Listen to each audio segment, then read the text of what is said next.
problems with the Zoom. We've got a few people who want to come in on Zoom, including Tanya, who's the chair of ISEA. She's the chair of the IASC, which is the International Committee for Advisory Committee. So just to introduce, so we have an idea. Okay, so I'm Jill Scott. I'm also on the International Advisory Committee. Sitting next to me is Wim and also Ernst. So I'm going to just start by reading out what the purpose of this meeting is. And I'm sorry that we're not sitting in a circle because it is going to be a discussion.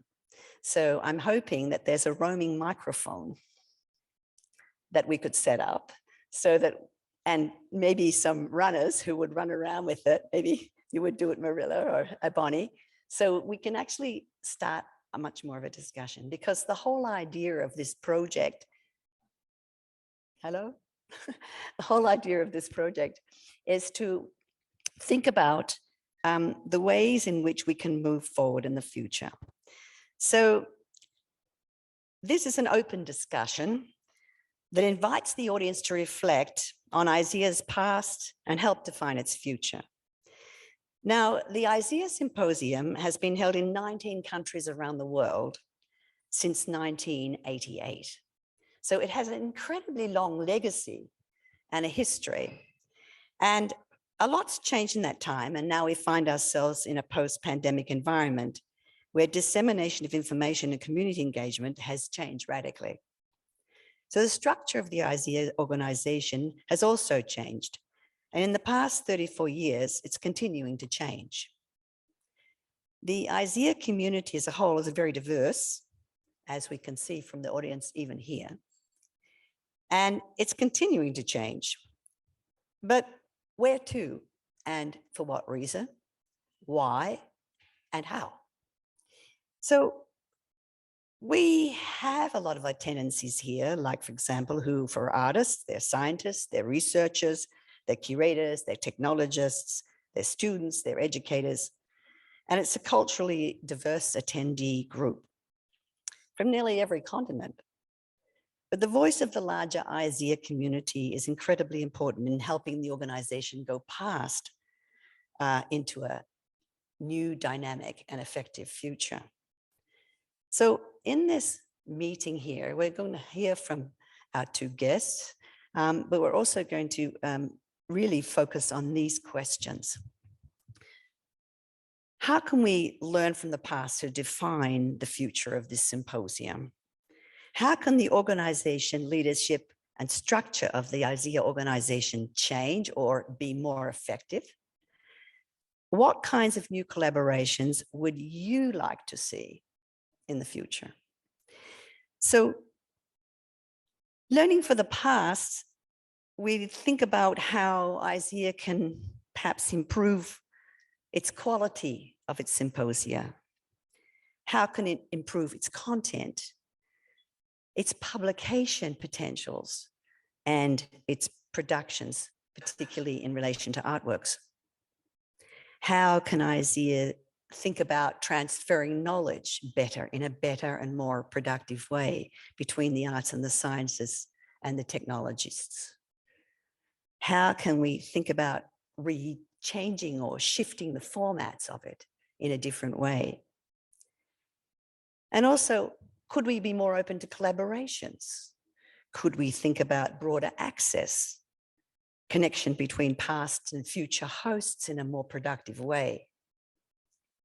Could we think about cultural diversity? How much cultural diversity do we think we want to pursue in this kind of event? How can ISEA become more culturally diverse? How can it open up more to location and collaboration with from the host to the actual communities that surround it? The second thing is the organization. Can the organization be more transparent? Could it be more community involved? And the last part is about really what kind of collaborations would we like to see? And this is really important. And how can ISEA better include this kind of feedback ideas and suggestions from the ISEA community. So we're really, this session here is really about trying to open up these discussions.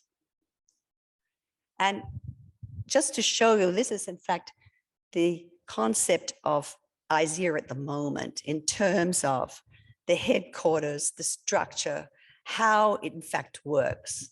You have an organogram here, which shows you the board, the requests, how headquarters, the IIC, the subcommittees, how everything works. So you have an idea how complex it is at the moment and what kind of advice and requests, the red arrows are requests and the blue arrows are advice, how it's actually functioning at the moment. So we're going to hear a little bit now about some of the history from Wim van der Plas, who's the co-founder of ISEA, an organizer of the ISEA, the first actually, ISEA at Symposium, and now is in charge of working with the ISEA archives. And then we're going to hear from Ernest Edmonds, who's a pioneer in computer art and also the current chair of the ISEA board. And then we're going to hear from Tanya. Hopefully we get online to hear from Tanya, who is now the chair of the IASC committee and couldn't come because she's quite heavily pregnant. So she's not here today. But what's interesting about this whole group of people here now is we do this because we're very open to you, the community, and try to see how we can involve the community in moving forward and improving this whole symposia. So first, Wim. Do I have slides? No, you didn't give me any. Okay. First, I have a little request for the technical people in charge of this room, because this is a round table. Could we have a little less light on us and more light on the rest of the participants? Because I don't see anything. Yeah, like this. Oh, you're there. Okay. I made some notes, but for the beginning of my talk, I will not need them. I want to talk a little bit about the beginning of ISEA, because I think from the beginning, the current situation can maybe be understood, or the character of ISEA can maybe be understood a little bit better. After I talk a little bit more extensive about the beginning, I will go through the rest of the history much more quick, so don't worry. The ISEA is one of the few international conferences that did not start from a big institution like a university, but from a that was initiated by a small foundation in Rotterdam, Holland. And they got the cooperation of an art school, the Utrecht School of Art. And together they organized the first symposium, of which the aim was to create a network of organizations, institutes, journals in the field of the electronic arts. And in those years, 1988, I'm talking about, the worlds of computer graphics and computer music were still divided worlds. These people met each other for the first time at ISEA and discovered they were working with the same software. So this was inspiring to them, and they wanted more. They wanted the next symposium. And the other aim was to start this organization, the network that I just mentioned, which would also be in charge of the following symposia. The next symposium was supposed to be organized also by the Utrecht School of Arts, but after a year, they decided to announce that they couldn't do it after all. And I can imagine, because it's impossible to organize two ISEAs in a row. And then Roger Molina, who was one of the participants in the first symposium, sent me an email, early email, telling me, help, can you do it from, because I had a job at the at another art school in Holland, can you do it with your school? And the school was sort of competing with the art school in Utrecht. So they said, yes, we'll do it. So we organized the second symposium.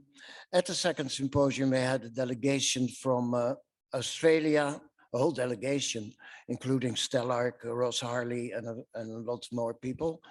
And they wanted to, they were starting their artwork on network on art and technology.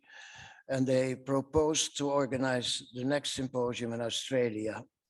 Then Roman Vorosco came and asked me, can I organize next year in Minneapolis? And there, and in Minneapolis, no, it was in Chicago actually, where we were for SIGGRAPH, I believe.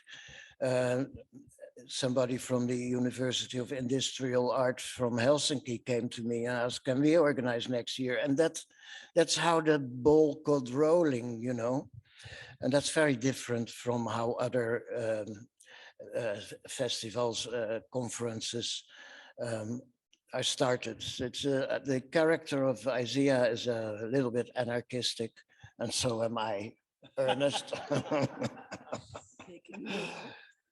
Yes, that's what I said. I will talk about the beginning a bit longer, and then I will quickly. So the rest is history. This organization, this network organization was also founded. It was called the Inter-Society for the Electronic Arts. It was an association. We had the coordination was called headquarters. That was me.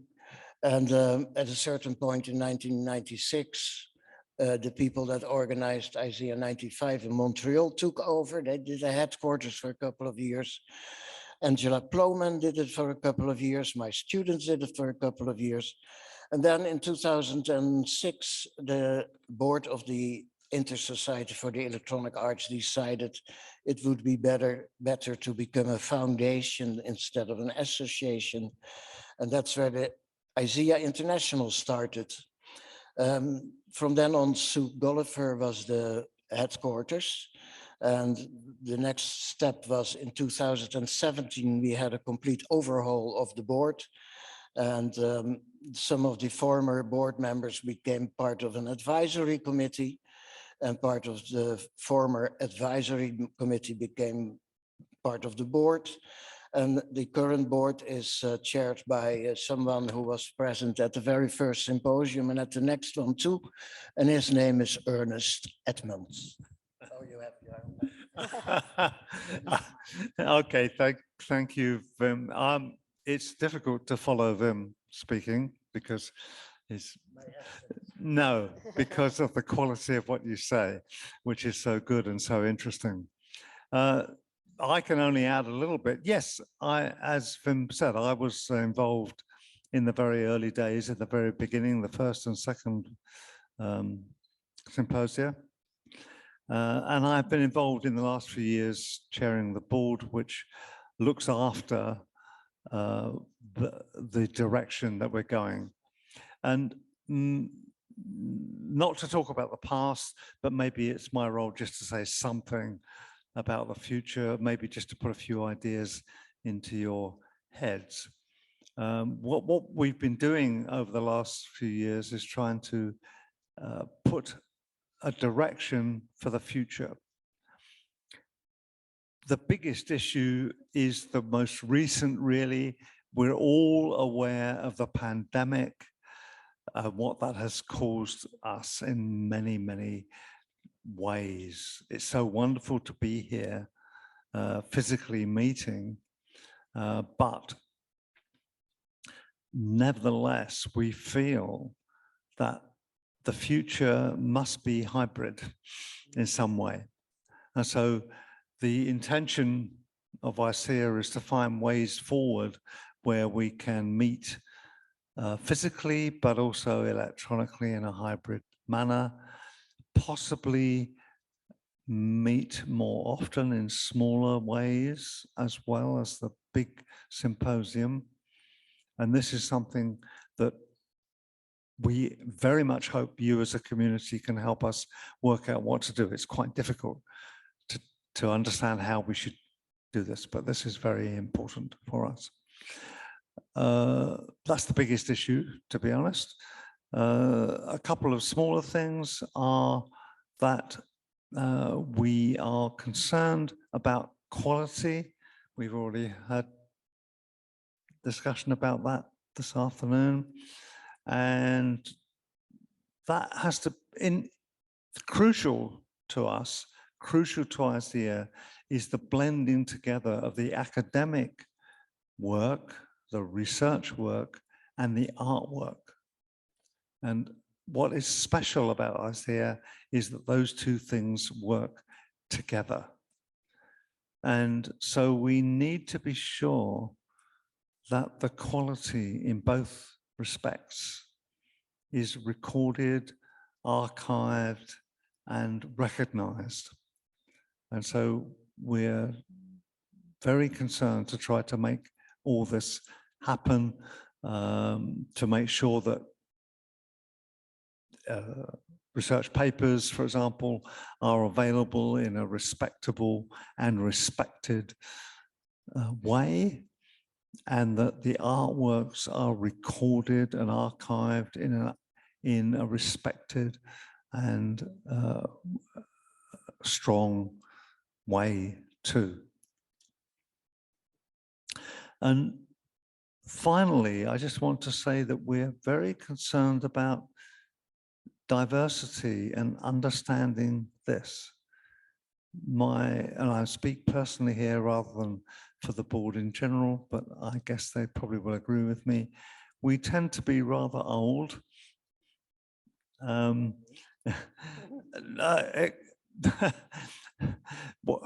Wim, of course, is a young man, but so excuse me, I'm not referring to him. And I think that diversity, including gender, age, and geography and race, and so on, all these matters are important to us, and we want a future where we are inclusive in this way and very careful about that. So what I hope you will see in the developments in the future is that both the IISc and the board will show that diversity in terms of its membership in the future. So I've just said a few things about the directions we're going in. There are many, many other issues. I don't really want to take up more time because I don't think you want to hear me speaking. I think now it's time for you guys to contribute. Thank you. Yes, that's right. Thank you very much. I think that's true. This is a whole open forum. Bonnie's here with a microphone, and I think I will try to get some comments from Tanya also. We'll try to get her online while the microphone's going around so she can enter the discussion. But just to tell you, it's over to you now. We have the discussion. We also have a chat box. Over there at the table at the back of the room is a box so you can anonymously put in your need for improvements in ISEA, and you can enter it into a box. I mean, it does work if you really want to say something very strong, you have a strong feeling about something and you don't want us to know who you are, then you can put your comments in the box. We also have an online survey that you can fill out that's more detailed about the ISEAs you've attended and what you think is the future ideas of ISEA. And so this is the kind of, we're trying now to reach out to you, and we hope you respond. Has anyone got something to say? Meanwhile, I'll also try to get Tanya online so we can. Has anyone got something to say? Yes, someone at the back. First hand I saw was over here, and then it's going over here. Yeah, hi, I'm Rob Lafrene. I've been a ISEA board member for 5 years, standing down to hopefully make way for younger, more diverse board members at the end of this week. Just to say that my comments were, when I joined the board, was that I talked to a lot of, as a curator working collaboratively, I talked to a lot of artists, and many artists I meet or met at that time, and I think there's one particular exception who's in this ISEA, said to me they would never take part in an ISEA because they don't pay. And it had a reputation for being a pay-for-play academics' playground among working professional artists. So this is one of the things I tried to change during my 5 years by interrogating every host and saying, what are you going to be paying the artists? Okay, you've got no money, but you're working with institutions. What are they going to be paying the artists? Let's have some transparency about paying the artists. And interestingly, I won't name him, but one of those artists who said they would never be in an ISEA is in this ISEA exhibiting. So I won't say who he is, but he's in it. Thank you. Yes, I think that this is a big issue. The payment issue is a very, very big issue. And a lot of people have said students cannot afford to come to ISEA. And so this is a big issue, art students particularly. So we have to think about probably some kind of scale. And we brought up at one point a membership idea, paid memberships for organizations, which would include student prices. I'm not too sure how that went. What happened with that idea? Yeah, so no, that hasn't progressed. But the basic point is the money has to come from somewhere. And I think a simple solution is that delegates who come here from universities and other institutions pay more. And therefore, if they pay more, we can subsidize the artists. And that's essentially what we need to do. We need to persuade the funders of people who are funded to come, typically from universities, to pay enough money so that the independent artists who are not associated with an institution can be allowed to come in free, can be paid. We need to do this. And this is a difficult situation. We've not solved it yet. But I don't think my personal thing is, I don't think ISEA is expensive. So I think actually putting the price up is not ridiculous. Okay, so anyone, yes, comment there. Hi, thank you for having this forum and for asking these questions. My name is Judith Doyle and I'm here from OCAD University in Toronto. And I wanted to speak to a couple questions. One around the idea of diversity. And I know that since our President Emerita, Sarah Diamond, and now our Provost, Caroline Langell, have both been deeply engaged with ISEA over the years, and both have been leading within OCAD processes of decolonization and Indigenous knowledge support. And I think that if we can begin to identify across the institutions that are participants in ISEA normally or often, which ones have undertaken these kinds of processes of decolonization, and we can benefit from the hard work that has been undertaken in the university. And part of that is involved creating advisory boards. Part of it is involved tenure track cluster hires for Indigenous professors and Black professors. And these efforts can inform how ISEA regards the question of changing the framework and the context for participation in ISEA. And finally, just a quick point around the question of paying people. Ernst, I think that the idea of the haves and the have-nots being the ones that are working in this university framework and the ones that are not leaves out a big swath, because the amount of subsidy that's available especially for professors who aren't tenured is practically nil. So if we can identify or shine a light on how best to what you want from the institutions that are part of ISEA and how they can fund those initiatives within their own regional and national frameworks, that might, through things like SHIRK in Canada, provide some funding to bring younger scholars as well as artists. Yes, I think that's something very important to think about, actually. And But has anyone got an answer to that, or anyone want to comment on that question? Yes? It's slightly different, but Yeah, it you might do be want to say- related. Yeah. Can't sneak it in.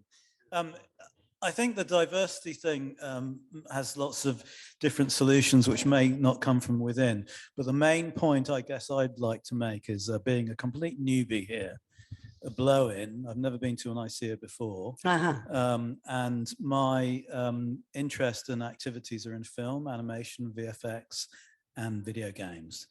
And what I would say to you, what I would suggest is the sort of collision between academic and artist is great, but I think there's maybe another partner that could come in. And, you know, I'm based in Guildford in Surrey in the UK and London. And what am I surrounded by? Really interesting people making video games, making animation, making film, making television, and visual effects. And Toronto as well, visual effects. And it just seems to me as an opportunity for this particular wonderful group of people to engage with another group of people who really need help. And that's film, animation, visual effects, and video games, because but they're also quite good at diversifying. And there's a lot of effort gone in that industry. And they're also very rich, at least the film and the film studios are. Now, having said that, it's not all commercial claptrap. You know, there's a lot of independent filmmakers and there's festivals. And I just think there's something here which would mean a really interesting conversation. I deal with these people all the time. You know, this is what I used to do and what I do. You know, I deal with the film industry, the visual effects industry, live events as well, virtual production, all that stuff. So maybe there's a solution. I don't know. It's just a thought. Could I just quickly comment to say that film and video games and video in general, it all represent an important area that we welcome. It's true that we've not seen so much of that activity, but I would welcome it personally, and I think we should try to add all that stuff to our community. It's rather odd because film, let's say digital film, video games, and also electronic music is not as big in our community as maybe it could be. Not as much as it used to be. No, and it was, as Wim has just said to me, without the microphone there, it used to be much bigger. So I think all these issues are important. Yes. And sorry, just on that question, there's also the interest from many communities, the maker people, the DIY Fab Labs, the maker people that are actually local people here in Barcelona, for example, they're not involved in ISEA. So this is interesting that there are groups out there, the DIY people, who'd love to collaborate. Huh? That's quite interesting. So, Donna. Quick point about help render ISEA more accessible. As organizers of ISEA 2020, what we did is we had a database of universities that we first asked them to circulate or call. And then when we were in promotion mode, we offer deals for students. So if a university will purchase 20 tickets for their students, 30 tickets, 40 tickets, depending on the number, the price was reduced. And so quick answer to the previous point. And this is Arande. She organized last year's, which was a very challenging year with the pandemic. Actually, I would say I like the Ernst's idea, like archiving the works is most critical one for the university point of view, because I'm the chair of the PNT in our department. And then in order to consider some work as an important work, we need to be able to find them. If it is not archived, and then there will be a problem. So therefore, I think we have to archive everything, like what I mean, videos, papers, and then we need to find the ways. Like the Bridges, maybe you know the Bridges conference. They archive not just the papers, but also the exhibition pieces. So there are softwares available to do that. Right. And Yes. it will be really helpful. Yeah. Yes, I think actually Wim should answer that question because it's really about the archive itself, and he's involved in that. So maybe he could has something to say about it. Can we have? I'll answer Oh, that you one. can answer it, Bonnie. Right, she can Because answer it. I'm sort of the co-director of the ISEA archive. And right now we're still playing catch up, trying to get the stuff from the past. And we're missing a lot. So please visit the ISEA archive. Just do a Google search, you'll get there. And if your pages are missing materials, please contact us. Because once we get caught up, then we're gonna really put a push to make better documentation at the event itself for the archives. I noticed that the talks are not recorded. So like that's one problem. And then Google Scholar searched the archive. I was looking for the ISEA papers. Google Scholar does not pick them up. Like these are all kind of the issues, like there's a need for a solution. Like yeah. Okay. Absolutely. I would like to point out. That's fine. Yeah. That we have several sessions about the ISEA archives and the initiative to combine archives, as well as the summit we just did on Friday and Saturday on archiving new media art. So I don't want to keep it out of this discussion, but we have more opportunity to discuss these archiving issues. And we feel as though it's very important. So thank you for that comment. Is anyone else that? Yes. Hi. Oh, hi.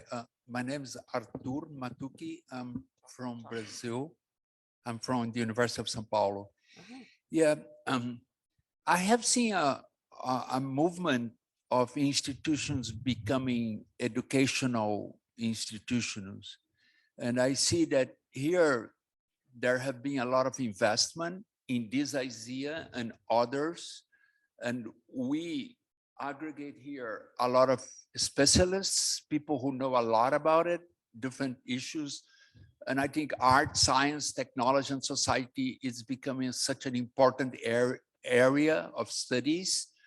And somehow we're not benefiting so much as we could.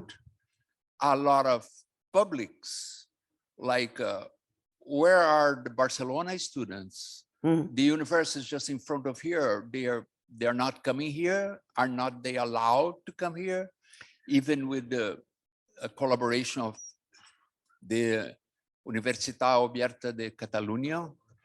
So I wonder, how could we improve what we can give in terms of knowledge, in terms of transmitting our knowledge? And also, a lot of people are new to ISEA, and when they come to ISEA, what they should know before they arrive here. Yeah, good question. Do you want to answer that? Well, Yeah. Thank you for that important question.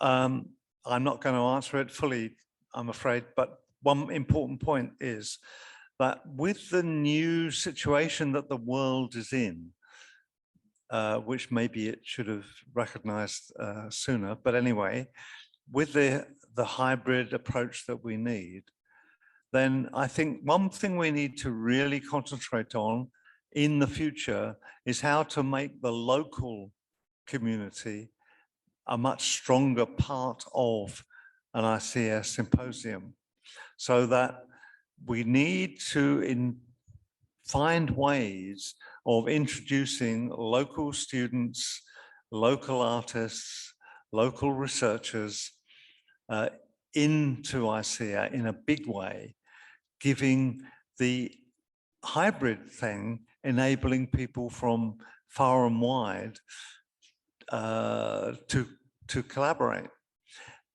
This stresses the point that we've always believed in, which is moving around the world.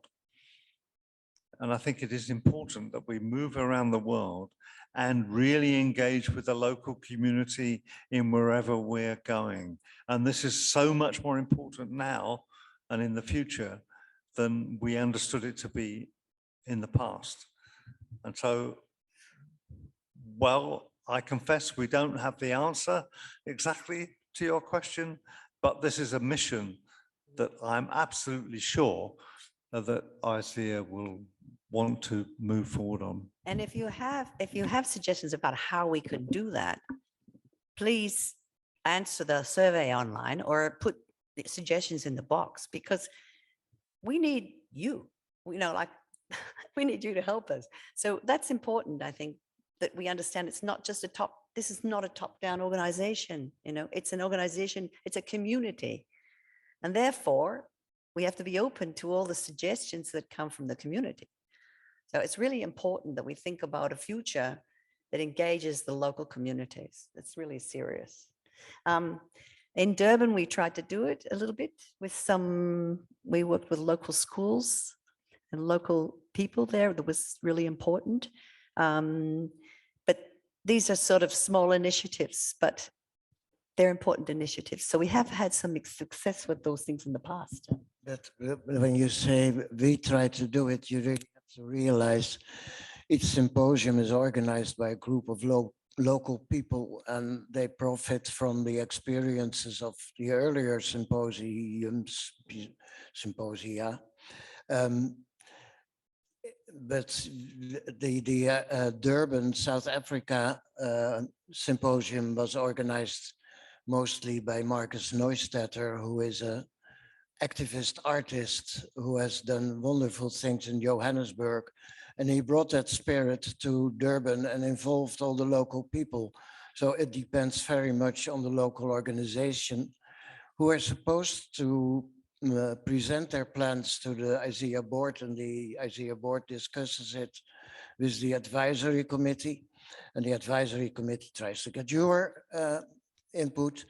But yeah, we can stimulate things, but we don't organize the symposium. That is the main thing.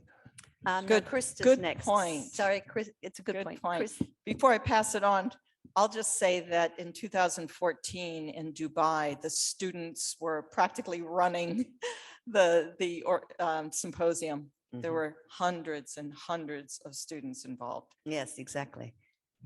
Thank you. Krista. Hi. Hello, everybody. I'm Krista Sommerer from Linz.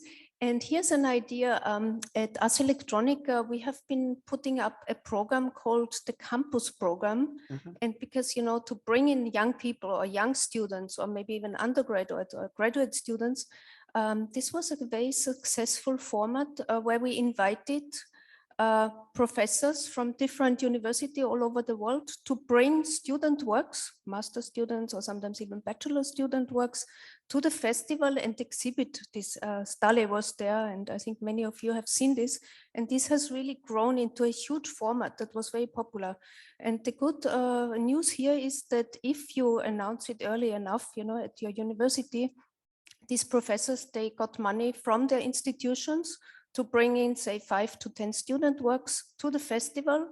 And it didn't cost anything to the festival. The students had free passes to Ars Electronica.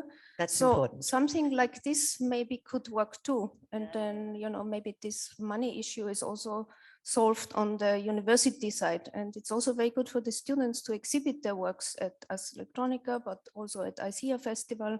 And this could be a win-win situation for everybody. Yeah, that's really a good idea. And there's a number of people who want to talk about that too. Paul at the back, another one at the back there, please. I'm wondering if we shouldn't move down here, actually. Just in front of here. Thanks. I just have one comment about, for instance, you spoke about Marcus Sorry, we organized. can't hear you. Can you speak a little bit? Sure. Yeah. Is that better? You spoke about Marcus organizing Durban ISEA, and I think Marcus worked a lot with his network and his existing network, even if it was primarily based in Johannesburg, the way in which it exists and transformed in Durban. And I think that all host organizations probably or hosts of ISEA probably land up following a similar sort of pattern, working with existing networks. So that's just a comment really. But my question, I suppose, is more to you, Ernst. You spoke about age and gender and geography and race sort of transforming and like the need for it to be transformed within the organization. And my question really is about what efforts are currently underway or do you think should be underway in order for that to happen? Because I think asking this sort of group of people, we might not be the transformation that you sort of envision happening or you described happening within the organization. It might be beyond this space. Okay, do you want to speak to that? Because he's a current Well, yeah, director. I think that your point is very wise and helpful, but it is a point for the future, and I think a request to us to work on these issues. I don't have a straightforward answer because it's a difficult problem, but that's what we definitely need to attack, these issues, and we certainly are aware of that. And we hope that meetings such as this will help us find ways forward. I'm sorry not to give you a quick answer like, we know what to do, but we don't know what to do, to be honest, but we want to do it. So we're with you, but when we're listening to try to understand how we should do it. And I wonder if I could be just allowed to say that when anyone has comments or thoughts, there's someone they really should talk to, and I want to ask him to stand up. Jeremiah. So Jeremiah Ambrose is the new director of HQ for us. He's the key contact person for everyone. And I hope that we'll make sure that the website and whatnot not enables you to find out how to contact him. But the ideas that we really need to have would be best fed through him, if you wouldn't mind, please. Thank you. Yes, but I think that the board is changing right now. We're shifting the board to, we hope, for a younger, more culturally diverse construction. And this is something that will help also that the actual organization should also be representative of these ideals. I like to add, yes, that we have to give Jeremiah a little bit of time before he can answer all your questions. He just started. Okay, Cecilia and then Paul, I think, has one behind you. But Paul was also heads up, just behind you. Yes. Yes. Yes, sorry. Yeah. These have been perennial issues, I'm afraid to hear. I mean, very sorry? Perennial. Oh. These are not new stories. The one that No. Rob raises, particularly in terms of payment of artists, the issue about diversity in the presentations of and exhibitions of every ISEA. For me, it's therefore appears very much a structural issue. And so structural solutions will be useful to think about. What I do note, this is like my 8th one. Right? So what I do note is that the legacy doesn't happen. So whatever local engagement has happened in each area is somehow not transferred. So I think the university structure seems to be very strong in place. But in terms of beyond the university structure, so the local arts organisations, for example, the local artists, the people who are on the ground doing this stuff, I think there needs to be some structure that brings them into the network on a regular basis. So they're not a one-off, up we come, off we go. And therefore, a structural intervention that you could make on that basis is that each university that comes to these things regularly takes it upon themselves to develop a relationship with the local arts organisation that will increase the diversity. Very good point. Yeah, thank you very much, Cecilia. You're right. That's a good point. Yeah. Paul. Oh, basically, I'm following on from Cecilia's point that ISEA is unique in the fact that it's nomadic. So once you get rid of that nomadicness and become a more fixed identity, then you change it into a kind of Ars Electronica. And Ars Electronica can become stagnant because it's repeating a formula all the time, and it can become formulaic. And so the risk you have is going down that path of taking away whatever place you decide to run it, the uniqueness of that place and how they go about modeling it. Now it takes a lot of energy to do a festival, and there's lots of things that can go wrong, and engaging communities is hell. In every one I've done, every event, and I've done a lot of conferences to engage the local community. We went to Istanbul. I don't think there was one person from Istanbul that ever came to the event. We gave free tickets. We gave this. Sometimes it's just difficult, but the quality of what happens here and the community of what happens is, and I think it leaves a residual in the place. And I think that's the important thing that ISEA has always done, is leave these residual bits of itself. Is that it? Yeah, I think that's a very good point. The nomadic character of ISEA is what it makes so interesting, of course. But I want to comment on Istanbul, because in 2011 we had ISEA in Istanbul, and there were a lot of Turkish people involved, but of course it was organized by a Turkish university, etc. But still. Yeah. So I'm next, I believe. Oh, thank you. Yeah. Yeah, Sorry. so I'm Cynthia Rubin. I was on the board in, I can't remember, starting maybe in about 1998. But I just wanted to answer Istanbul because I did a panel in Istanbul, insisted that we have local people. And I just really worked hard to have that happen. What I really wanted to say is that to open up more, I think we have to change our priorities and begin to look for different aesthetic. So what the jury, and that should be instructions to the jury. So it's not just bring the people in, but then what gets submitted. And some people may know that in the late 90s, ISEA sponsored a web workshop in Senegal. And it had a lot of problems, but we had some money for it.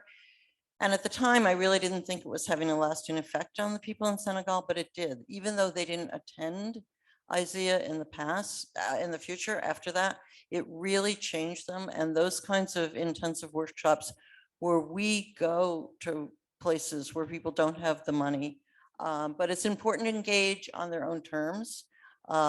Other organizations did things, I have to go really fast, but I know that one organization did a mapping project and they don't use maps in a lot of Africa. So, you know, it takes a lot of work. Okay. And thank you, Cynthia. Okay, That's we're really gonna- great. Sorry, who's next? Because we're getting a little further on, let's keep our comments real quick. Short.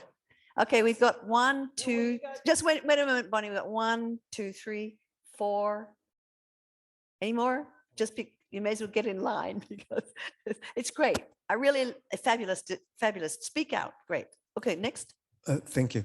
My name is Luis Camargo. I'm from Colombia. I was in 2017 participating, and I was wondered about ISEA and this initiative on bring to technology. Can I continue? Please. No, I can't stop now. It's just how this relation, this intention of bring humanism to technology advance, I feel is a comment, is that it need to go as one step forward to understand connectivity of the planet. If to share with another cultures is a problem, we have a problem, you know? Because if we understand that the cultures of the planet are related with the planet, That's why they are cultures and they are ancient. We, through technology, have the tools to connect with that new understanding of technology. I'm developing something related with the nature of flow, which is the way people understand a planet who is alive. Yeah, this is really important. And I mean, I think one thing that could be worth talking about here is maybe you can make suggestions. What kind of collaborations do you think we should have in order to do this? And this is important. So UNESCO, who knows? I mean, we have to think about what those collaborations are. Yeah, come up here. Now the planet is connected. The main business in the planet is to deal with the connection that we have naturally as human beings. They have a lot of money. The big business is mining data. What is that? Is saying to us, we are separated, but we are united more than we can believe. And it's if we start to work on technology, not looking for an expression of the same technology, that's sorry, I was a little bored with something which is not distracting me from my body, from my context, from my emotional context. It is technology. It can be high technology, but connection is the moment of connection. Yeah. If you sit down here, you can share this microphone. Okay. So that's great. Thank you very much. And I think that we should go now. There's two. Quick point. I know, but I can see them from here too. About the hybrid version, and we can go on and on. As a previous organizer of the first ISEA that had to move online, I could just go on. What I would say is that it's not so easy because you have a budget for producing an in-person event, and to produce an online event for us was more expensive. And so I don't even want to imagine doing a hybrid. There are organizations, maybe universities in certain countries that may be able to accommodate a hybrid event. My concern is that if it becomes a condition, or if it might limit it might go against diversity. It might go against who's able to accommodate a double budget to produce just two different events. Hybrid sounds cool. It's that you don't merge the budget. Okay, interesting point. Oh, yeah. Now we're looking at okay. So I want to see more students. I want to see a lot more students. Students come to conferences because they want jobs. Plain and simple. Now I can tell you now industry organizations want students who can do technology and creative. I can name you 20, 25, 30 people, 30 organizations, industries that phone me all the time and say, have you got technical and artistic and creative students, and particularly technical, that you can recommend? And they all get hired. So more students, and therefore more students need jobs, more industry seeking jobs. I know it kind of might sort of lose the vibe a bit, but you're very good at vibe here, very good. So I would say, you know, more students, more job opportunities, and more people seeking those jobs. She's really sneaking the microphone out of my hand. No, just wait. And because wait a moment, Oh, you want more? No, I agree. I just want to give everyone an opportunity. I know, but yeah. Just wait a moment. People want to comment a little bit on it. So he hasn't finished. No, it's just that as a way, I've got a little bit more of an overview. So basically what you're saying is that the involvement of the students is really lacking, and you need to see them here. And it's more diverse as well. You get students, you get more diversity, you get more kind of oomph, you get more everything. It's just so positive. One of those initiatives, of course, is to figure out how to work with the new level of migrant students everywhere. Okay, so that's a good point. Good point. Hi, thank you. Yeah, it's a question of format that I would like to address. Here we have a kind of symposium once a year, etc. I know it's already hell and propose something maybe a bit hellish, but the idea is like there is all these beautiful minds that are here that I met, and there is also engagement kind of ideas. We could do this and that. And I was wondering if there could be a kind of research labs during the years, you know, that groups that can form to tackle, because until now what I hear a lot during these discussions, like we have big issues about lots of things, how we can solve this. And with all the, I mean, there's major university, there's major artists, there's many people with brilliant minds. So why we cannot put these minds and institution at work during the year, and not only something that is unidirectional in the sense like, okay, I like this idea of nomadic, there's no question, but instead of having one direction, communication is more to build there's already a network, but an exchange that is like kind of an organism that works during the year, and this organism become a live, living organism that can answer to questions. Do you want to say something about that in the relation to, wait a moment, Bonnie. Yes, wait a moment. I want the headquarters to answer something like that about that, please. Sorry, I want Jeremiah to talk. Jeremiah, come up here. Jeremiah, come up here. I'm trying to get us off the stage and in this kind of hierarchical role. It's really important.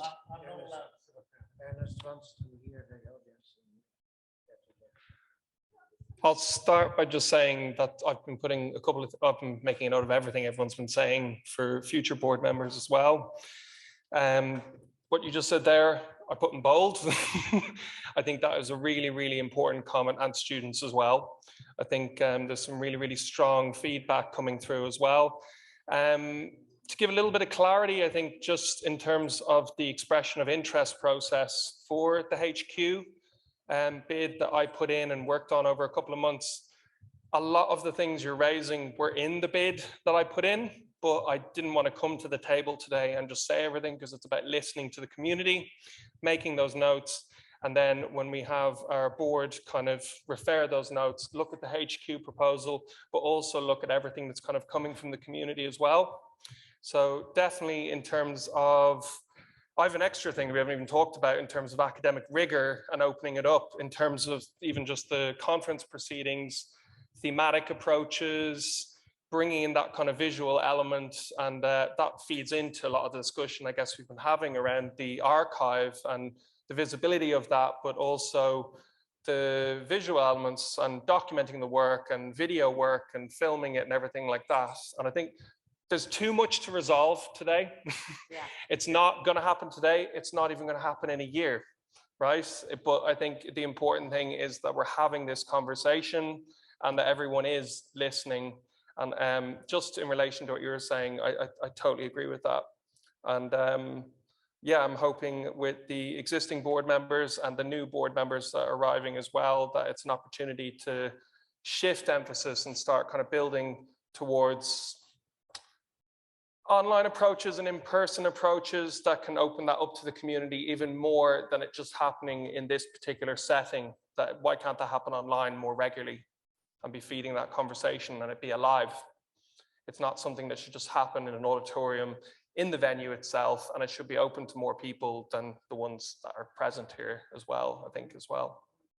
But yeah, they're my initial kind of thoughts. Yeah, thank you very much. Just stay here, actually. It's absolutely fine. I really wanted to get us off the stage into this kind of hierarchical situation and come down to into the community. It's a very, very important thing to do. Do you want to say something, Ernst? Yeah, thank you. Yes, I did. I wanted to say something about the hybrid notion. I think I treated that rather lightly when I said about it. It means rethinking what we do, right? And the hybrid thing means you do something locally in a particular place. Perhaps that means you do something with the people in that particular place, engaging with what is important to those people in that particular place. It's not just that some people happen to turn up and some don't. That is not the right way to look at it. The hybrid thing should be something which is important in the context of the local situation, right? And that the people who may come virtually into it will gain from that. But the theme of the conference, the theme of the symposium should be related to the location where it is and whatever's important there. And we'll see something about that. Well, we will hear more about that kind of thing later in the week, actually. Good, great. Thank you. Okay, we go on with the questions. Or actually, the recommendations. Let's stop the questions and go to recommendations. Well, yeah. I have just a quick comment on the hybrid thing. So this was a perfect transition. The thing is, when you're trying for hybrid formats, you do have to think about time and time frame. And with Everardo, who's here, we have a project with people from South America, somebody from Australia, and when we're trying, and we're from Europe. So when we're trying to find a moment where everybody can be online and it's not the middle of the night for someone, it's very hard. And if you are having a symposium with 3 or 4 continents, then, you know, time of hybrid events can become a major problem. That was all. No, that was something we started to talk about actually at one point. Remember, we were talking about the idea that would be actually 3 time zones in the world, and they would actually all have their ISEAs. And then we would, we would be able to connect to those 3 time zones. They were vertical, north-south, because it's true. You know, you could have these vertical north-south time zones and have 3 symposia that are interrelated. Yeah. If I may misuse my position to be here in the front, to grab the microphone. 2 things. One, this hybrid, the idea to have more hybrid symposia is of course obvious. We need to do that. There's no other way. For the rest, a lot of the discussion and the remarks that have been made are not exactly the same, but they're made over and over again. So somehow we don't seem to make much progress in some respects from one ISEA to another. And your remark about becoming a more organic entity that is more able to handle things, so to speak, you know, and not just repeat the symposium every year with a different flavor and different culture. We are going to get a new headquarters, and Jeremiah is just getting started, so he's not really experienced as ISEA, but what I understood is that that your university will be much more involved than we ever had at a headquarters, and I wonder whether that would be a possibility that your university approaches both problems. One, to make ISEA a more organic thing, and more that would be around all year long and make progress from make more progress possible from one symposium to the other. And the other thing is, what I understood about becoming hybrid is it mainly a problem of having good technicians. If we had it here, we would have to have, if I'm well informed, we would have needed 3 dedicated technicians in each room where we have activities. That could be good students or something. Can you react to that? Yeah, let's do.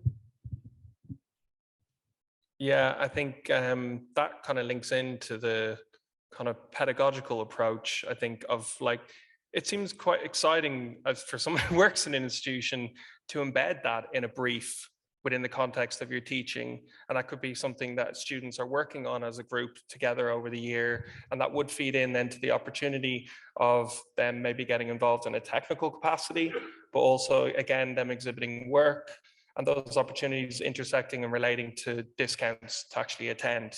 So you reward those who've done really well. Yeah. Well, also reward them with credit points. Why shouldn't they get credit points for being involved in something like this? You know, I mean, they should actually get some kind of credit. within the university. No, it's not normal. It happens so often, very much. In fact, I've had experiences where you couldn't really convince the head of the school to do that. So I think that's really important, I should say initiative. Okay, next. Fjord, okay. Yeah, go. thanks. Well, in your case, for example, here in Spain, there are not that much of students because everybody is doing tests right now. So all the universities are locked down because everybody is doing tests. So it's so trying to find a proper time when people from everywhere from all over the world could be able to travel, but also the students will be, this is also something really hard to manage. This is one of the things, questions. But I think the best things that I do like about ISEA is it's the flexibility and adaptability to each circumstances, to each different circumstances. And how each ISEA edition has been completely different from one from another, let's say, but different flavor, but up to different communities. And what we try to do here is to engage with those local communities and all those different, that's why there are activities through all the city and also through 10 more cities surrounding Barcelona. So this distributed, nomadic, flexible and adaptable look at ISEA, I think it's something that I do like a lot. About the hybridity regarding this virtual and online, I think that if ISEA could be a more organic organization, as you were telling, something that could go on through all the year, not just appear once a year, but it has a continuum with a community that has been taking care about the community, about some different activities, a work in progress that keeps on going, that would feed up the community. And in some way it would be easier to do everything in this way, because hybridity would be as a part of an ongoing talk, anyway, this is a technical thing that Randy just said, but it's quite different.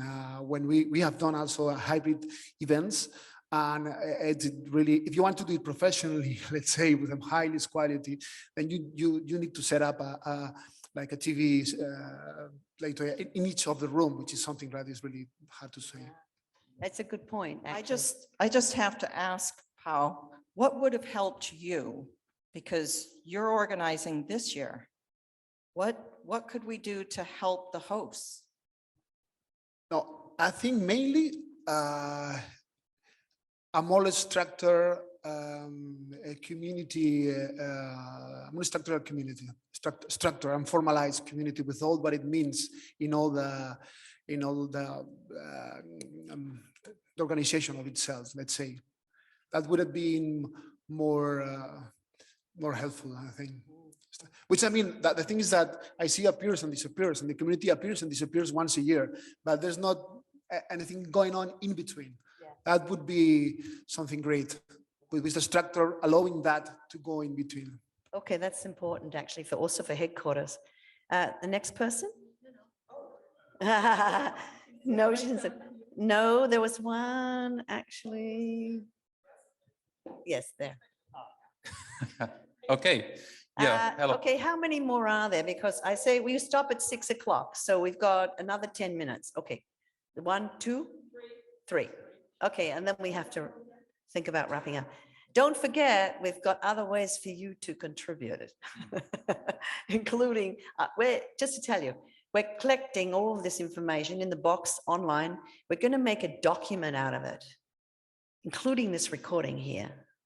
And we're going to try to make some kind of a document that other people, hosts and everything can actually have a look at. Yeah. So we're making an open, transparent result from this discussion. Just to tell you. Okay, next. Okay, hello. Yes, my name is Rasmus. I've been to 9 ISEAs so far, so I've seen quite a range of ISEAs, and I was part of arranging one in 2004. And I think I'd like to say something in support of the diversity of ISEAs. Every ISEA is different, and every time something fails and something is a disaster, but also something is great. And going too much into the standardized model would take those little nibbits of excellence away as well. So a bit of a warning for that. And I think it's compared to ball rolling. Sometimes it's rolling, sometimes it's bouncing, sometimes you have to carry it and so on. But it's always moving a little bit, and I think that's an important factor here. Then about the hybrid mode, Montreal did super. It was great. I had to cancel my flight tickets. It was a bummer, and of course things worked, but it's not the same thing. It's not the same experience. And maybe I would disconnect the hybridity from arranging and move it rather to the archival question and think about the hybrid implementation as real-time archiving of an event. And then it would be possible to follow in real time things, but leave it for whoever is arranging, because then again, in some cases, the host might have the technical capability to do things in real time. Sometimes it might be too costly. So leave it for a particular ISEA, how it's being implemented, but connect it rather to the archival part. Okay, interesting. Okay. And one third quick point, about credit points. My current job, I'm the Vice Dean for Education. I can give credits to students, but they have to write a report with learning outcomes. Absolutely. Good. Or they're accredited for actually being involved in the thematic organization, the structure, the programming of the conference. I mean, there's lots of ways you can credit, for example, students studying in curatorial studies in this area. Yeah. Okay. So I just wanted to point out that SIGGRAPH and ISEA are official partners, and SIGGRAPH has been doing a wonderful series of year-round online sessions. Bonnie's been one of the organizers, and recently has done some of them addressing diversity that have been wonderful. Of course, there needs to be more, and there are organizations all over the world that we could partner with. So she's talking about the decolonial session we had last month, which was bringing in a whole new community of people, and it was really fabulous. It's the Spark series.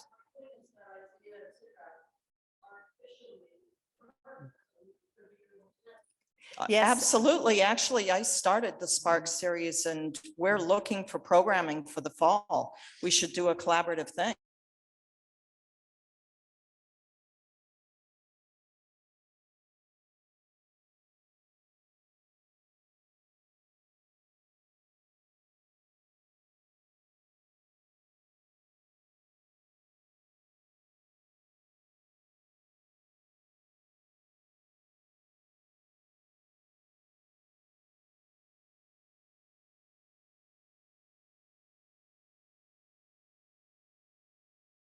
And my observation is that a lot of animation festivals are starting with academia, a lot of collaborations, hosting some conferences, and vice versa. So this could be to extend such collaborations. Why not with Ars Electronica and other media art festivals to be there, to be visible with a panel or a day or whatever? That could be, of course, fruitful. Having worked on the archive, I know that Ars Electronica used to be a lot more involved in the past. Oh, I'm sorry, I walked right by you. Nigel. Okay, well, I think ISEA has been orbiting the planet since we had mobile phones. It's got around, it's been around for a long time. And I just want to revisit this idea of this kind of notion of a membership. So I'm a member, say, for instance, of the World Forum for Acoustic Ecology, a very small organization, very specialized. It has annual conferences, it has an international publication, but the difference is it has national nodes, it has small groups around the world who are in constant communication with one another. And I just wondered whether, without loading HQ with a whole other administrative layer, if that might not provide a kind of network, considering the kind of legacy of movement that ISEA has had and will obviously continue to have. Yeah, I'm for membership. But anyway, let's, I don't know who else is on the board. Yeah. Yeah, ISEA started as a membership organization with institutions as potential members. And since not many institutions became members, maybe 3, we decided it would open up for individual members too.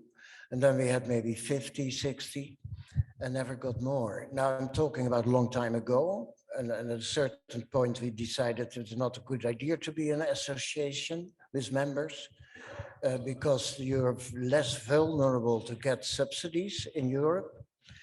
Because if an association is not so stable, because the board is chosen by the members.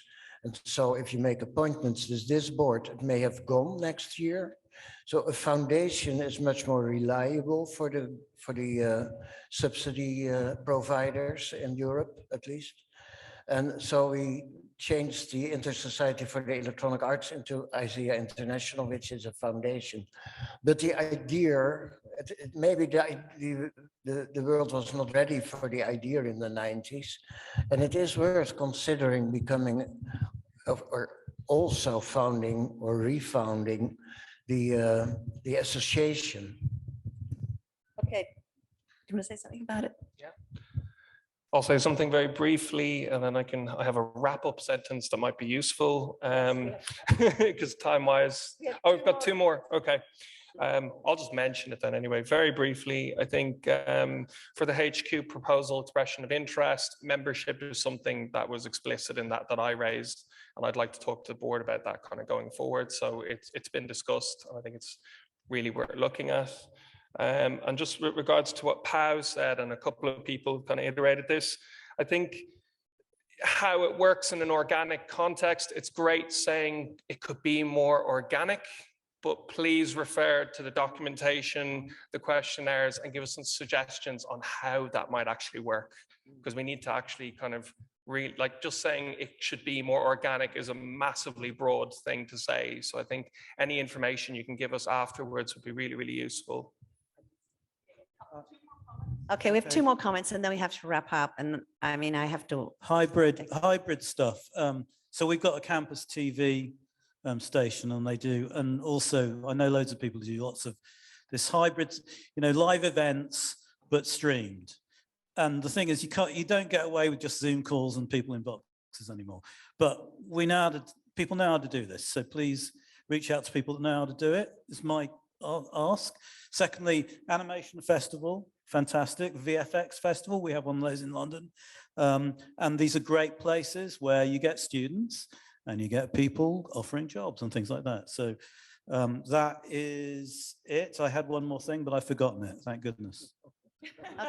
Okay, we just have 1 more comment and that's it. Sorry, we have to close up. Yeah, thank you, Bonnie. I'm Everardo Reyes. So I think that this kind of discussions and panels, that the opportunity you give to the community is like really great, so that we can come and then share our comments. I would just say that, for instance, thinking about students and new generations and the tools that we use, for instance, I mean, Facebook, I would say, it used to be a great tool to get to make connections on site and then keep in touch. And then maybe we gather once a year, as Pau was saying, but sometimes we see that what other guys are doing in the other part of the world.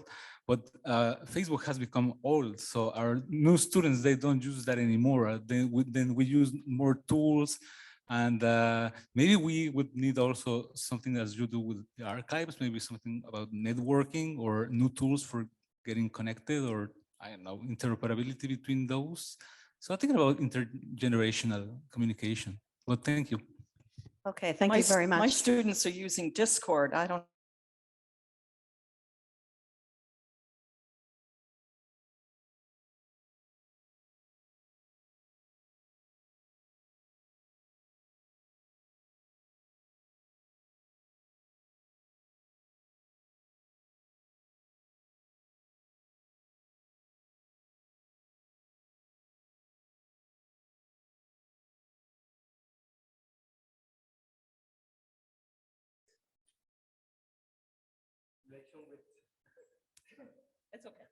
In relation with that, that you just comment, maybe you can think on a tool to open this communication.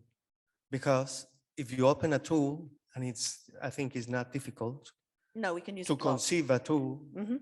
it will be really, really nice. Yeah. You will have a lot of Yeah. communications because it flows.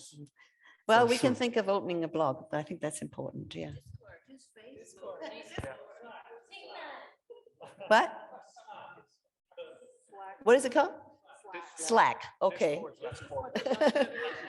All right. So thank you very much. And as I said, keep passing us information.